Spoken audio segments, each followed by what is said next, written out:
Okay, so you see how that is coming off.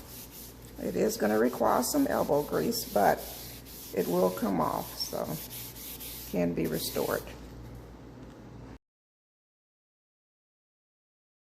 Okay, once you put the Barkeeper's Friend on there, then you just want to take a wet paper towel and then just wipe it off. Don't let it just sit on there, just wipe it off. And then you can buff it dry with a towel.